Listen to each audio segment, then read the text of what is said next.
Hello everyone and welcome to 2019 here for simnews.tv, and we are talking everything to do with GPVWC, specifically the WTF1 Superleague, which is back again and starting very, very soon, in fact in a week's time.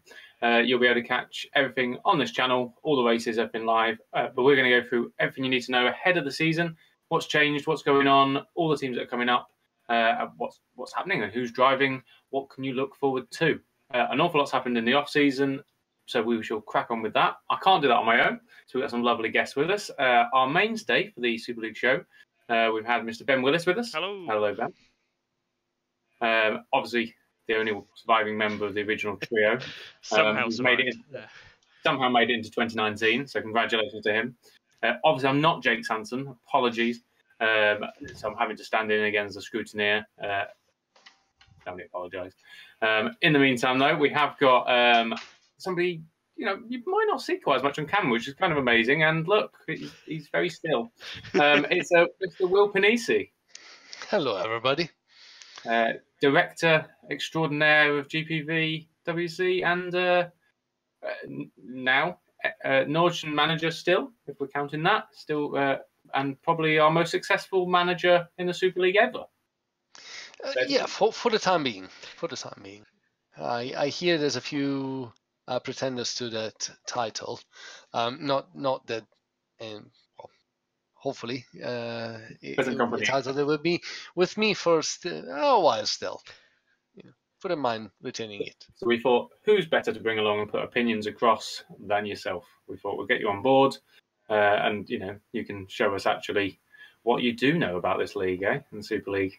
What you think's going to happen here? Absolutely, and opinions, I've got plenty, and I'm not afraid to express them. As does everybody, of course. So 2019, key points going into this year, of course.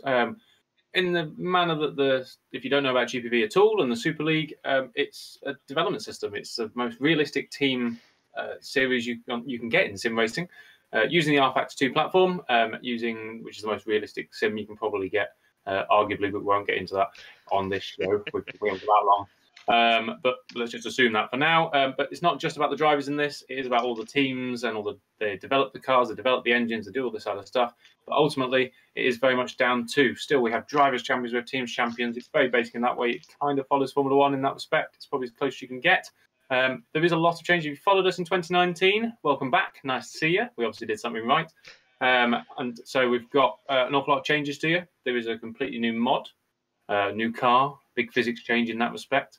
That's probably the biggest change most people have seen if you're in and around the league. We'll get onto that. The biggest change, I suppose, is probably the look as well, which people was a bit controversial last year and probably quite controversial this year. But I think people kind of got used to it a little bit. Big one for Will, no Nordsjøen this year. Dun, dun, dun. I think, is that for the first time ever in Super League? Definitely in modern Super League as we know it. Obviously, the predecessor of the team era made its debut in 2002. So there was already year 3 of GPVWC. 2002, guys. You hear that? 2002. Some of the people watching will not have been born at that stage. The milkman would have not even had a glint in his eye yet. But Will was already running the championship team. And I was already quite old by then, so it goes to show that I've had a few springs on my back. We put up an old picture of it for you just to keep you happy. Of course, if you guys were watching last year, no Nordsjøen means no Martex engine, one of the 4 suppliers. So we had, each team has different, a bit like Formula One, you've got different engine suppliers. Some of them manufacture it, and others are customers. One of which was Martex, was pretty long-standing, really, and also is now gone. In that, we also welcomed a new engine manufacturer. This has all happened in the off-season. In this case, I will get this right at one stage. Rfactor. Are we going with that, guys? That sounds close enough, I think. Rfactor. Anyway, after 3 seasons, the bull has now finally been let out of its pen and been allowed to create engines, apparently. So that's produced by the Adonis engineering team, which we'll also come on to because that might not be what we call that team now. And then the calendar itself is actually down to 16 rounds this year, down from the 18. So if you thought the season was a little long last year, then this season is the one for you. If, on the other hand, you think, well, that's quite short, so I'm missing the 2 races, there's an awful lot of other series and bits and pieces going on on the league that you can have a look at as well, and maybe that will get your juices flowing further into the year.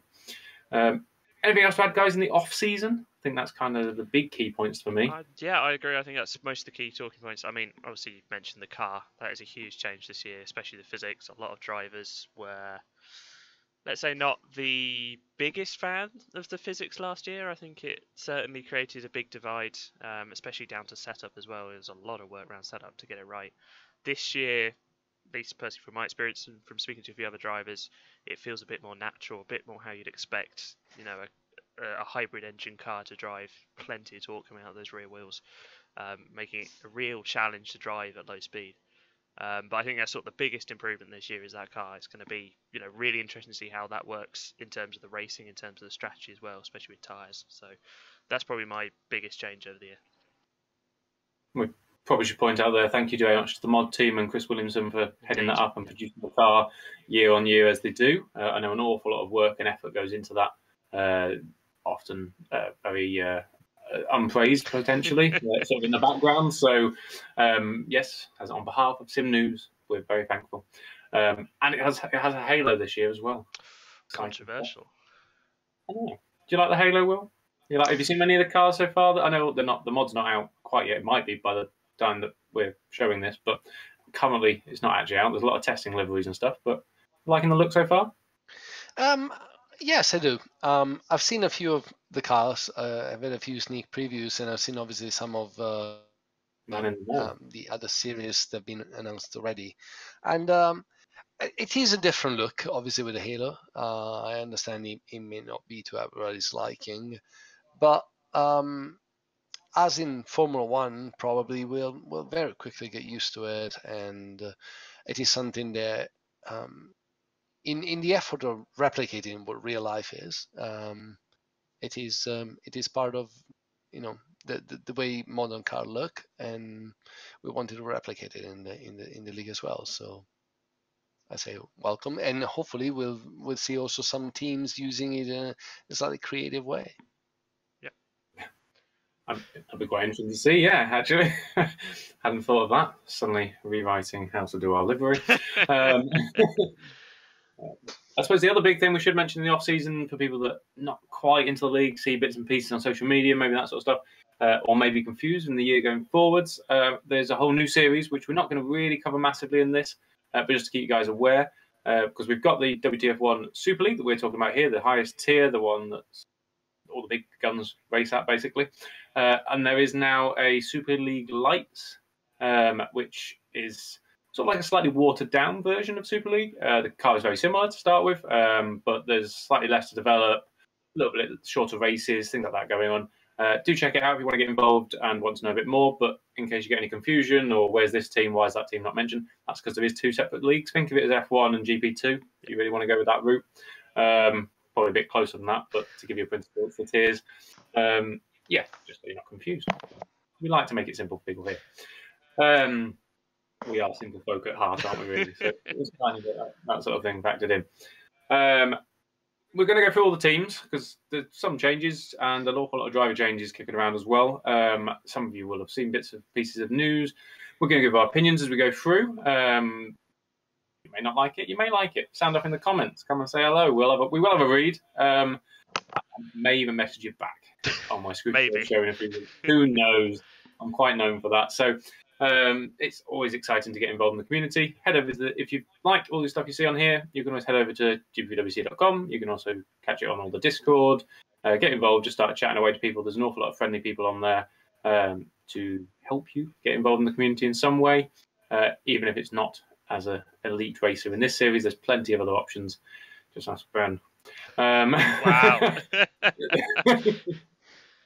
Or Will, or myself. We're not, none of us are, really that top-notch racer. I'm sorry, Ben, if that's a disservice to yourself. You're best of the 3, I would imagine. I don't know. I think we're going to have, at some point, we need a race between us 3. It's got to happen. It is a very low bar, to be honest. It is, that's true. I think we did have one. We had a karting race a few years ago. We did. Yes, I think I came last out of all of that. Who won that? Well, no. Let's have a Anyway. Simracing rematch, then we'll. It's one of the few times I could ever sit in a room and actually go, look, I won a karting race against these people. Like anyone else who is now. You're also probably like about a 45 kilos lighter than either of us, so you do have an advantage from that perspective. Well, we are very big, tall people.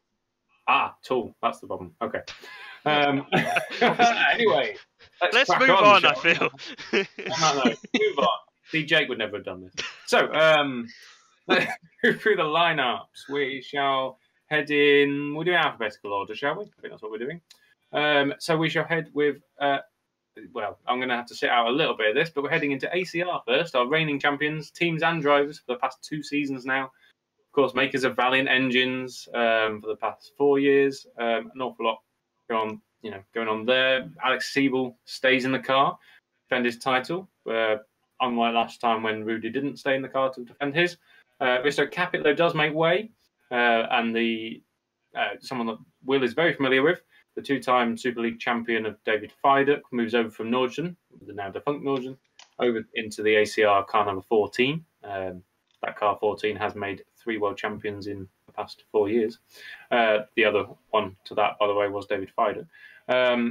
So but I think there's an awful lot. People do question this quite a bit, but maybe surprise some people. I'm not too sure. Obviously, it wasn't a surprise to me.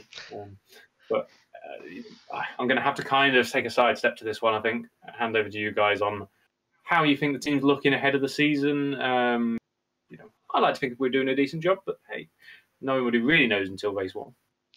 Yeah, I mean, ACR did really well last year. They've done really well the year before, and I think you'd be a fool to bet against them for the title again.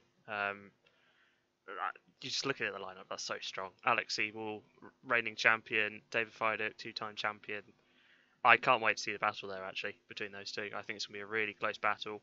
Hopefully we see a bit more of the David Feiduk of old from back, towards the CSG days and sort of his earlier time at Nordsjøen, as opposed to sort of the last couple of years. I'd like to sort of see that version of David Feiduk, and I think if that does happen, then that's going to be a really good battle between those two, and I really can't wait to see that. I think I agree. Obviously, the reigning champ has to enter the season as the favourites, because last time we've been watching Super League, they were winning races and they were ahead of everybody else. Obviously, that doesn't mean that we're discounting their opposition, but obviously they've got number 1 in the car, and they're expected to be at the front when the season starts. I think, as you said, the relationship between Siebel and Feiduk will be one of the talking points. You can't fault either of them for their incredible talent. They've shown it time and time again. But it'd be interesting to see the challenge that Feiduk can bring. Obviously, he's coming to a team in which Siebel has already been well established. Siebel has won the last championship, and so the team is behind him. But then again, Feiduk was hired and definitely has got the trust of Mike and everybody else in the team, because otherwise they wouldn't have brought him in. He's obviously won a lot in the past. He's won in every car he's ever been. So I think it'll be a very interesting subplot to the season to see whether the challenger can disrupt the way the Siebel has molded the team around him. I think I'm very, very intrigued by that, even if that was the only story we had throughout the season, and I'm pretty sure it will not be.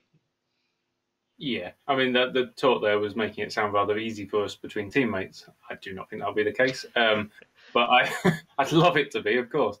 But I think this grid is probably the closest we've ever had, the most competitive we've ever had at GPV, and that's saying something because in the seasons we have had recently.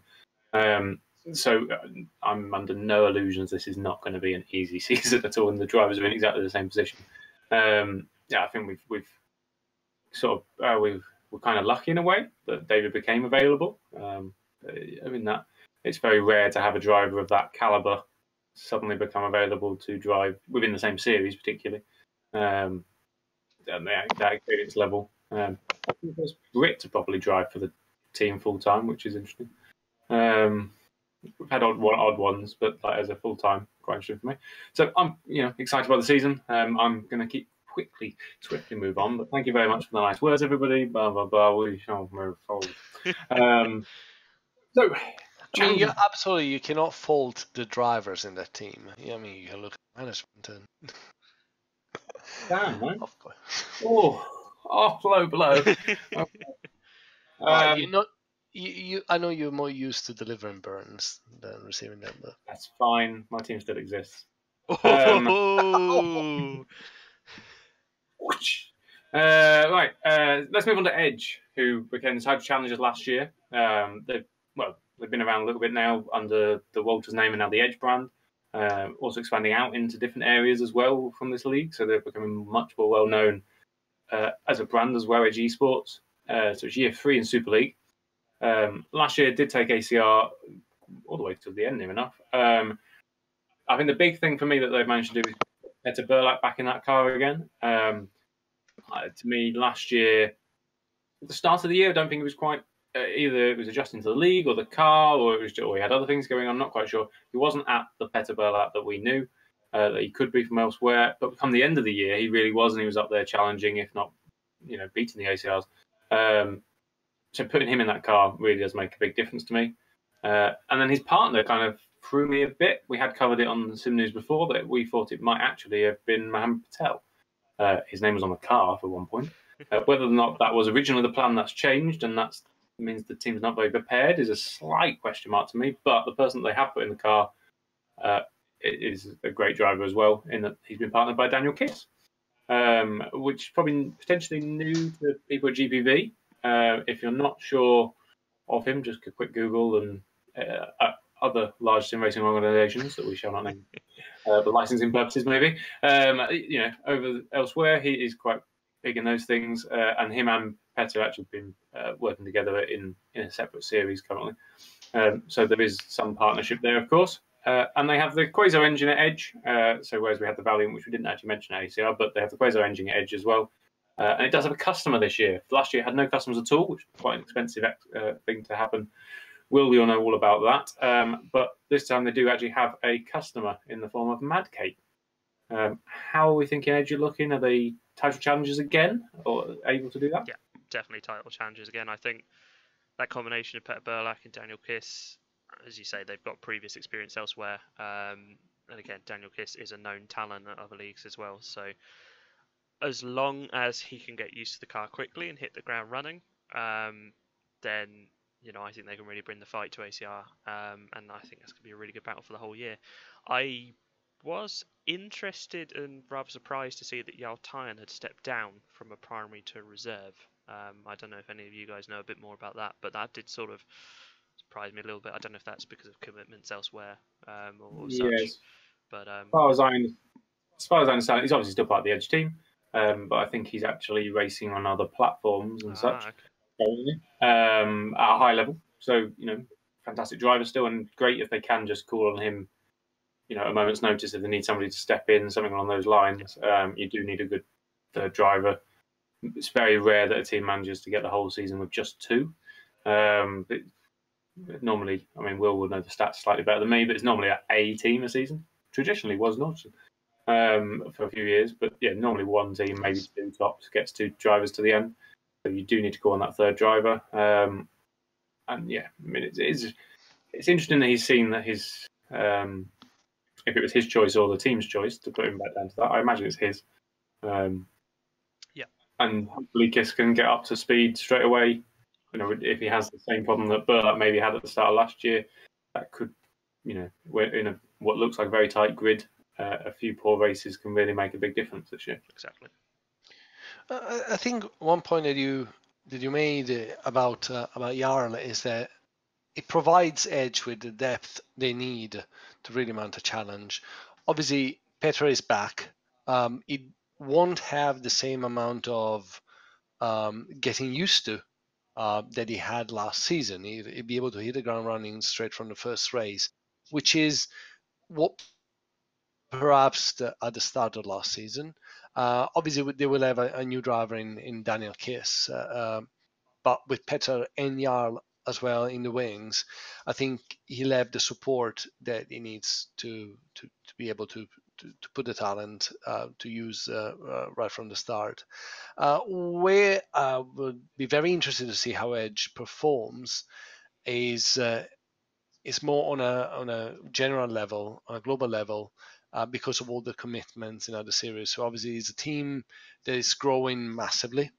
It's a team that's getting a lot of exposure and is getting into a lot of high-level competitions. And whereas that is a massive positive, both for the team and for the league, it can be a problem if they don't manage this growth in the best way.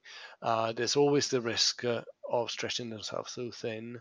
And we know that in a competition like the WTF1 Superleague, you need to have that kind of preparation and the kind of commitment to analyze, to work on the setup, to work on the development.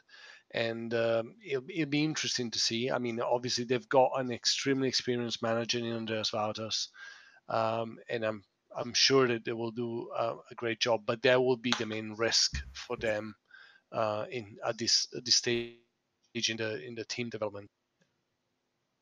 I'd agree with that. I mean, it's interesting to me that I'm still slightly unsure. It's a great thing that they're doing so well elsewhere. That could, like you say, be slightly detrimental to here, maybe. That was the late call of Daniel Kiss intentional, or is it the fact that we haven't got anyone else Daniel Kiss is in? Don't quite know where that is. He hasn't been in the tests either, so there's that element, potentially slightly behind others. But on the same basis, he's not driven the league before, so he's a very cheap driver.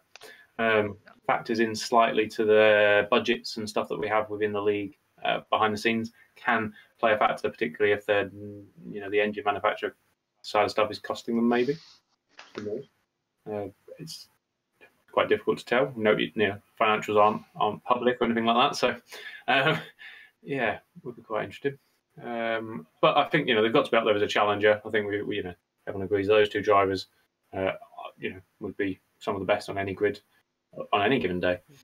Third on the list and third last year.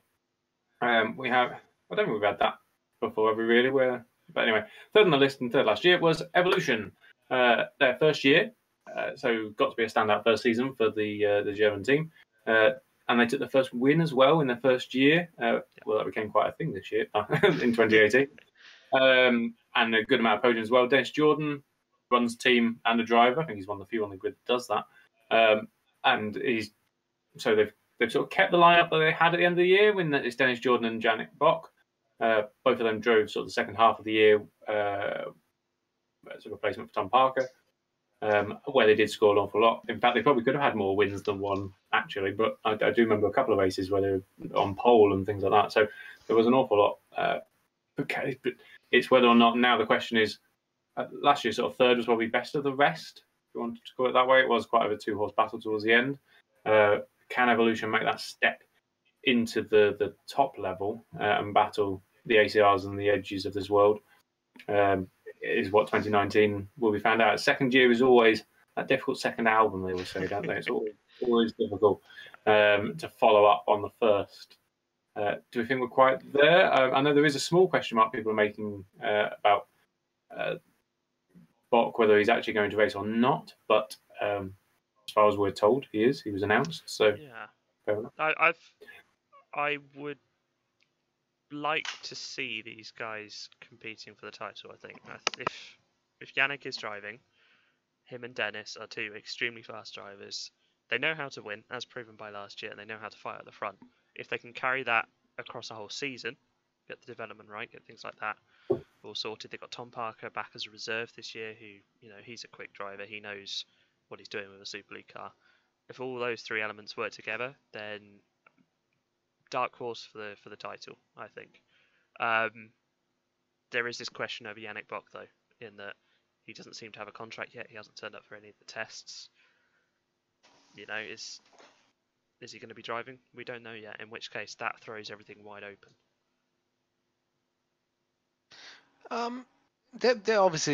They were a surprise package last year, especially a debutant team. And I think we all expect them to do really well. As Ben was saying, there's the question mark around the driver lineup. But Dennis Jordan is by now is a known quantity. You know he's going to be out there, especially as the car improves. Last year was a debutant car. Their development capabilities were limited by the amount of points. They didn't have any reserves to draw from. And this year, they will have a further step. Will they be able to be on the level of ACR or Edge? That's going to be very difficult for them. I wouldn't exclude it. I definitely see them taking more than one win, and I'll see them in the mix for wins at most of the races, if not all of them. Whether that will be enough to mount a championship challenge is yet to be seen.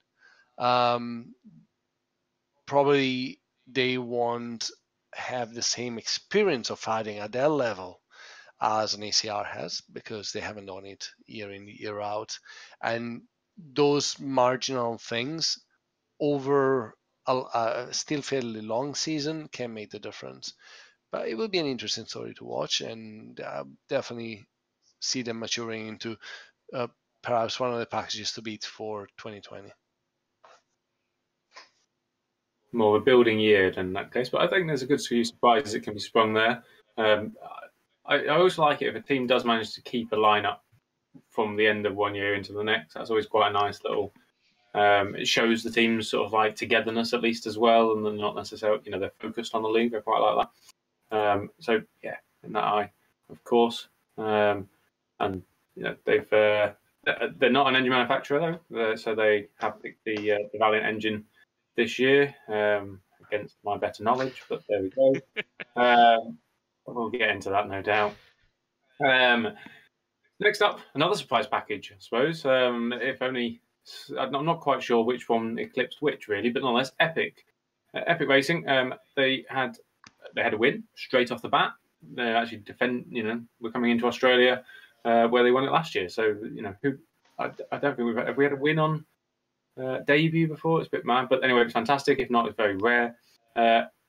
Jeffrey Fournier does stay in that car, so he's, I think, as they keep joking, he's there till death. I think they've signed him up till lifetime contract, isn't it?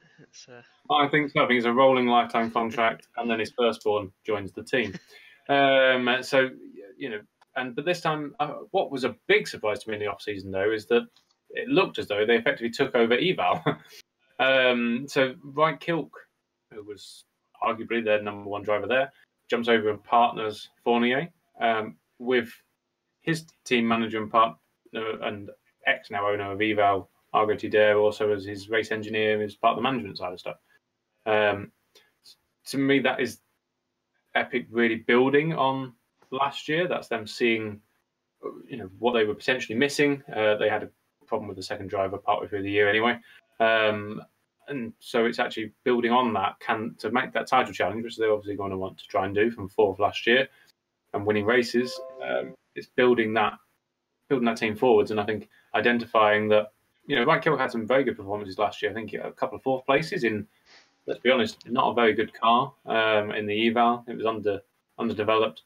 It'd be interesting to see what he does with a full team backing, I suppose, and how that works with Fournier, because it's somebody coming in from outside. Normally, Epic sort of stick to Epic drivers, as it were.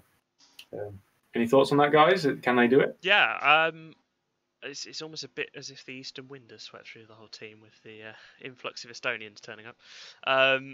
I think in Fournier and Kilk, they've got a pair of consistent scorers who, okay, they may not be competing for wins or podiums, race in, race out, but they will be there up at the top end of the points.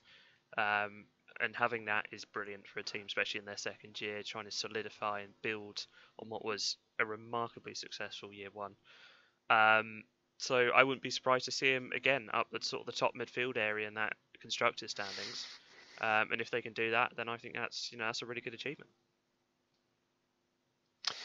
Yeah, I think it's very well put. As Mike was saying, it is a building strategy that they've got by bringing in all this talent, both driving and engineering from Eval.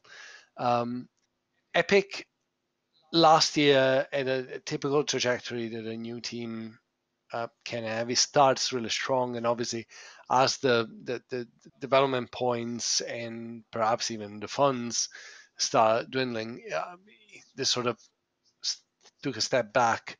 And obviously being able to build on a very strong year without the limitations that the debut year can bring is what is going to allow them to take the next step. Will they be able to compete against the top 3 teams?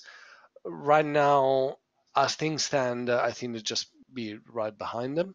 But then again, they've got a class act in Fournier. They got another talented driver in Kilk, and over time, the consistency is what allows you to be right there in the position to pick up the pieces if the big boys, mess up. I mean, I'd make a slight counterpoint there. I wouldn't have necessarily said, to me, consistency. Probably there is more consistent lineups on the grid. There's definitely talent in this team. I can see them doing some very, very good results. But equally, they both have been prone to a few accidents in the past year. I think of the top teams, that might be what stops them being in the top battle for me, rather than the speed outright, because they could go out and win races, either of those drivers, to be fair. But that's what you also build through experience, and absolutely, you've seen them. The young drivers, they've got limited experience, if you want, compared to some of the bigger names, and you would expect them to themselves take this next step, as the team does as well. We shall see, I suppose. Let's see if they can. Big shoes to fill from last year in Australia, let's be honest. So that'll be exciting. Another team that sort of went a little bit under the radar last year, I suppose, to some degree, was Hawkeye. They've midfield team. This is a very long-running team. They've done 10 years. Well, this will be their 10th year in the Super League. Run by Rick Scott, very experienced manager. They've always sort of been there or thereabouts, thinking of challenging for top points, but they're sort of consistently scoring points across the whole season. Sort of got them into the upper third of the group grid. They do manage to keep an unchanged lineup from last year, though. At the end of last year, so they kept Ricardo Costa and Liam DeWall. I insert joke here about if he finishes the season there. He'll move halfway. It's all right, ongoing joke, but nonetheless, between them, if they do stay there the whole season, both those drivers do have the talent to win races. The team, Hawkeye and Rick, should be able to produce, and they produce their own engines. They've been around the season, they've been around the league long enough to know what they're doing producing cars. Costa took a little bit of time, I think, to adapt to the league slightly. He seems to have got there. Liam, still very young, so still makes a few errors, but can't hold his pace. Can they move up from here? It's difficult when you get into the top end of the grid here. They've been beaten last year by 2 brand new teams. That will hurt. Can they jump back ahead of them? I think it'll be really interesting to see if they do, and I think that sort of battle for 4th onwards, let's say, in the teams will be really close. Deval and Costa have extremely good pace and talent there. You look at Deval when he was at Storm at the start of last season in Australia, battling Jeffrey Fournier for the win. That was absolutely amazing driving from both. I don't think you'll see them challenging regularly for podiums. I think they'll be there for the odd one, maybe. They're going to be, again, in that sort of top range of the points. And then again, if they can do that, then they'll be, fighting for the upper places in the teams. And I think that'll be not necessarily what Hawkeye want. I think they probably always want to move forward, of course. They've always been around there, but I think that'll be a realistic expectation. The beautiful thing with Hawkeye is that he's one of the proper independent teams that for so long have been the backbone of the Super League. They are pretty much doing their own thing. They've nurtured the talent, and they went out to find talent as well, like Ricardo Costa. and they're still, they're definitely punching above their weight when compared to some of the larger teams that we have in this championship. You look at the organizations that are behind, the leading teams that win the championships, and compared to them, Hawkeye is a very much of almost a family team, like we used to have, and what to achieve what they're managing to achieve is still incredible, and they've got a talented lineup. As Ben was saying, it's probably not enough as they are at the moment to challenge for wins and podiums on a regular basis. But they should have the measure of some of the other teams in the midfield, and I would probably put my money on them to be ahead of this particular midfield battle. I mean, it's understandable. Why not? I mean, I quite like that. You're sort of akinning them to sort of a Williams-esque style of management. Is that sort of the route we're looking at? Yeah, I think they'll turn up on time though to test it. And sorry for all my friends at Williams. Fair enough. Damn, for all you Williams fans out there, Will's email will be on the bottom. Yeah, I'm so sorry.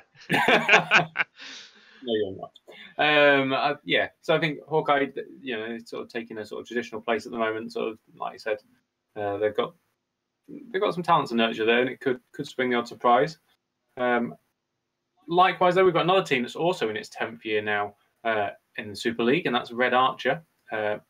They've been around quite a while, but they have had a team's title in 2011. Let's not forget that. It was many moons ago, but nonetheless, it was there. You cannot take that from them. It was a very good win as well. But unfortunately, they're quite away from that recently. A solid midfield team, but sort of it's very close in that midfield. You can end up 5th or you can end up 10th. It's very, very close. But unfortunately, the last few years, they have sort of been known for hiring the most drivers across the year. I think they hit 13 at one point and things like that. So there's quite a lot of drivers in an 18 race championship. That said, I think from a technical knowledge standpoint, the ownership is second to none. I think they've got the best owner on the grid from a technical point of view. And he does always find drivers to fill that car. Arguably, the quality and level and something's not keeping them all there. But it's a team for me that is at some point, this team will come good and will surprise everybody at some stage. It's just what that lineup will be to fulfill the prophecy, as it were, of Rfactor. The new pairing they're putting in this time, though, it's a brand new lineup. There has been a couple of races, but not like this. So we've got Matthias Moos, I want to say. Moos? We're going to go with that spelling, that saying. And then Fabio Sixter as well, who did a few races last year, has returned for full year this year. There's always a little bit of an unknown element with these sort of guys, and I quite like that sort of thing. Sixter we are aware of and has shown talent. Speed, we should say. He actually came from the Academy Series, did a race there and blitzed everybody in that to get the drive at Rfactor. So did very well. I'm sort of like, jury's out on this one at the moment, I think. Odds are saying they probably will end up mid-pack, but they could end up higher, they could end up an awful lot lower. It's a big guess that, we do. To me, I think the biggest thing for them is if they can get these two drivers to the end of the year, that's like a win to me for that team. That would give them a base to really move forwards for and look. They're in it for the long haul, let's be honest. This is year 10, so they're looking at the year after and stuff as well. So for me, that's what I think. They'll probably know whether this sort of area in the table. I think, as you say, the managing side of Rfactor is second to none, and someday that will come good. It's about nailing down that drive consistency. So if we can get the two drivers to the end of the season, brilliant. I think that's a win in my book.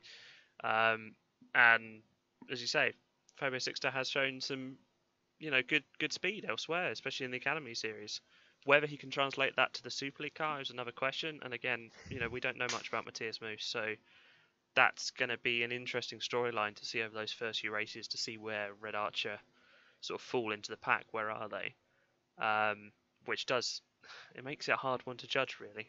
I think it's probably too soon to call as to where Red Archer will end up this season, I think. I think, and it's quite scary. I find myself agreeing.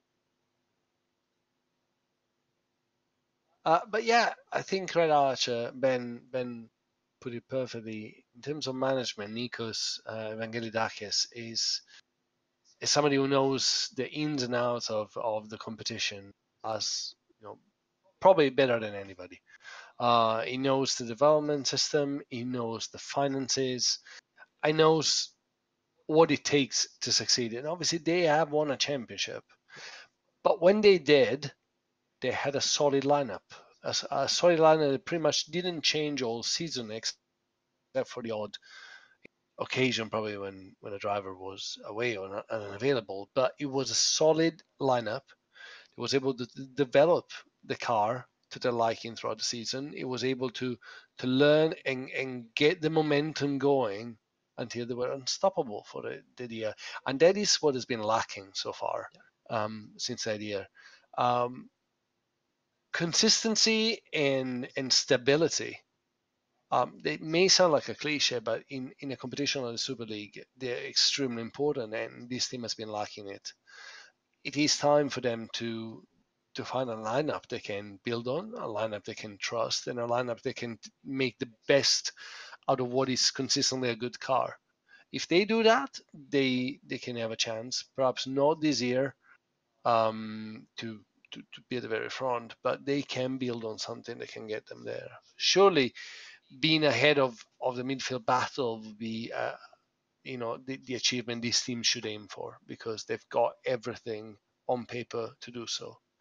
But whether they can achieve it or not depends on whether the season driver-wise unravels after a couple of rounds. Yeah. I think we're all going to sort of watch and see on this one, aren't we, really, with Red Archer? It's always nice to see new faces on the grid, and that's what kind of makes it exciting. We can't really guess what's going to happen there. Talking new faces on the grid, last year we had one of the new teams that we had on the grid last year as well was Flag to Flag. Now, this team was known elsewhere and quite controversially put into this series, but we've covered that. I think probably proved their worth. That slap bang in the middle of the standings last year. Consistent, consistent, not particularly crazily impressive, but most times we'd have gone a new team hitting 7th. Great work, really well done. It's only the fact we had 2 new teams right at the top end. Running 3rd and 4th, that you suddenly go, did they do that well? Actually, as a new team, that's pretty good, really, getting 7th. It's one of those where there is still concerns about it. I mean, most of the points came from one driver. That driver's not here this year. So what they have managed to do, though, is retain the services of Michael Ayres and joined him with Sergi Harras. We have seen Sergi in the league 2016, I want to say. 17, maybe. 17, I think, for Adonis. 17 at Adonis? Yes. Yeah. So he did drive a couple of times. Was sort of, at that time, sort of middle of top 10, somewhere around there, 6th, 7th. Had a few accidents and things, but generally showed his pace, and he has driven for the Flag to Flag team elsewhere, so knows the team. The biggest question, let's be honest, I've been quite critical of this team during the year. Let's put it like that. Put it nicely in this particular show. You've got. It's an interesting decision-making process. I must say, there's definitely something. Michael Ayres must do something behind the scenes to Flag that we don't see on track. Because he had pretty much the worst DNF record of anybody on the grid last year, and he still kept his seat. Yet Hutchinson, who scored all their points last year, isn't on the grid. So I'm not quite sure whether that's management choices, driver choices, what happened there. In my opinion, they will struggle to hit 7th this year. Again, just on the basis that we know so far. That said, very dedicated team, very active. Management know what they're doing now. So you can build upon that for a second year. Picked a very good engine this year. Little bits and pieces that obviously show they are trying and they know what they're doing. So they could surprise us like they did this year, but I worry for the team in 2019 slightly more than I did last year. Yeah, I hope they do surprise us. I agree. The re-signing of Michael Ayres is a interesting decision. Hopefully, he can sort of prove the doubters wrong this year, bless DNFs, and go for those points finishes. Because when he did finish, there were points finishes, and that's good. Great for a new team. It just needs a finish. That would sort of help. And Sergey Harris, obviously, we've seen him before at Adonis, and he has some decent pace there. Again, scoring points. If they can get both drivers finishing, scoring points, then I think it'll be another solid and consistent season, which I think is what, again, Flag need in that second year, that sort of, as you alluded to earlier, that difficult second album. If they can do that, then I think that's that should be considered a success and something they can build on into year 3. Well, I personally think the Flag for Flag have got the chance to really make a step forward this year. Obviously, we've talked about the circumstances of their joining, but an often overlooked aspect is that by joining as they did, they didn't really get the chance to get to know the league and the way the league works and everything, and they had a very, very steep learning curve in year 1. Now we're looking at a decent team because of what they achieved in the first year, despite all these difficulties and this extra learning that they had to do. And now they're in a condition which they've passed the first year limitations in terms of budget, in terms of points. They've got the knowledge, and they can translate it into, results. Obviously, you mentioned about the issues and situations with the drivers, but from a management point of view, they know what they're doing. They've shown it already, and now they've got the possibilities and the opportunity to take it to the next step. We can only hope. Australia will find out, won't it, I suppose? So, thank you very much, everybody, for joining us on this video. This isn't all of it, though. So I know you've got this far so far. This is halfway. You've seen the top half of the grid, all the excitable stuff that's going on there. Join us in the next show on part 2, which you'll be able to find on this channel. And we'll look at all the second half of the grid and all the new teams as well. And we, the 3 of us, will put our hearts on the line and making our own predictions of the actual championship table. So do not miss that. Make sure you're tuning in all the way through part 2. I shall see you on part 2.